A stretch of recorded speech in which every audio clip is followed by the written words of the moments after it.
Well, and I'll say this to you, Scott, after listening to that great response that you had, that when we practice selfless acts, it prevents the worry and the fear.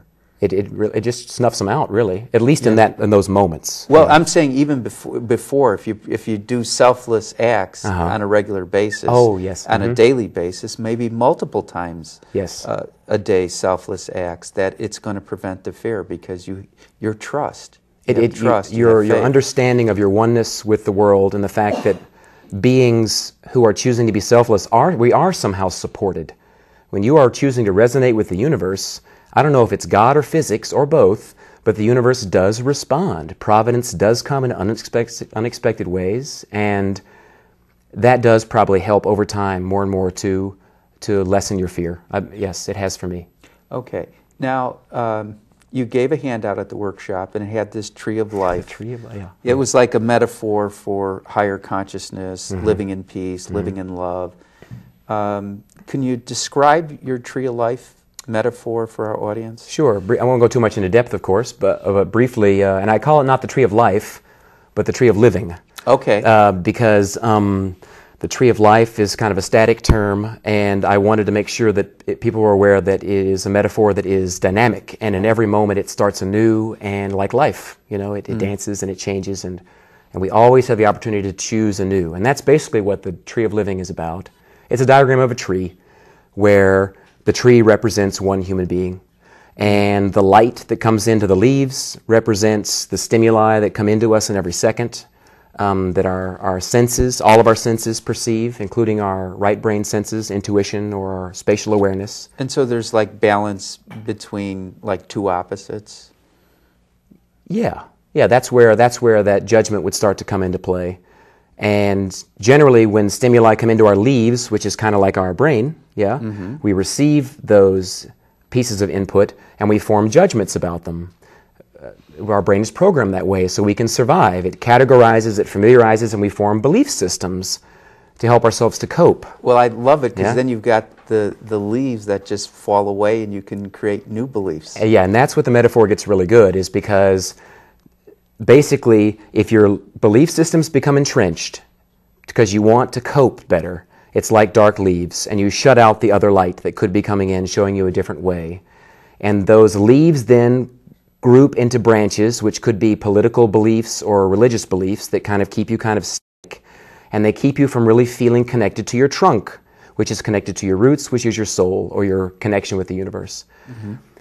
Either there are two chances for us to open up our tree and to feel connected with our roots and to act as one with the light that is coming in, and to be at one and be at peace as a tree or a human.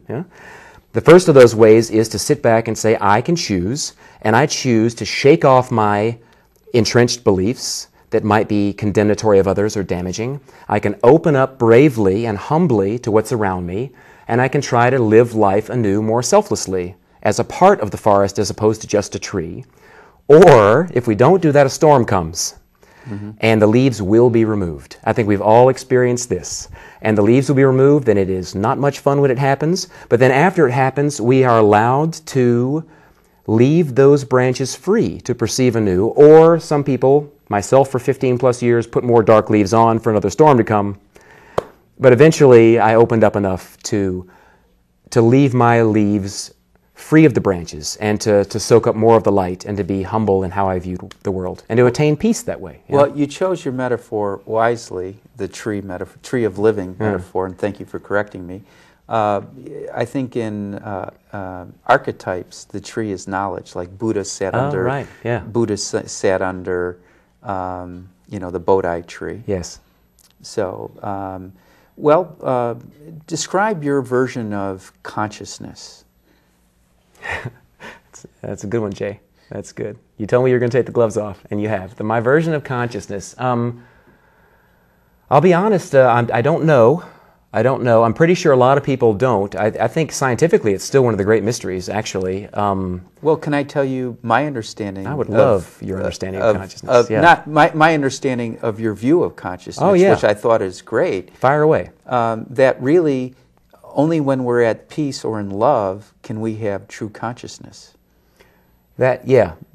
I would agree with that. I don't know if did I say that 2 days ago? I might have. Well, that's what I took away from it. Right on, right on. And that does resonate with truth, and that the key to being conscious is getting away from your routine and getting away from the routine that mostly is there to let us survive. I mean, routine is there to give us comfort, and comfort is basically there to let us survive as our own little tree. If we happen to benefit the forest as a consequence, well, great. But primarily, we're trying to keep our tree alive.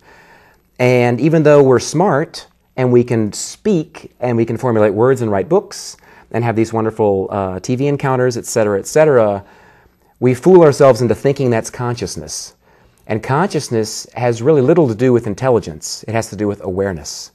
And in my experience, the only times I've really, really, really been aware are the few times I've been deep in meditation, which hasn't been that often because I'm not the most regular practitioners, but where it always comes to me, consciousness, awareness of the majesty of my life and my role in its beauty, is when I'm selflessly serving others. And like you mentioned 2 days ago during the seminar, that can be the most powerful form of meditation and awareness, is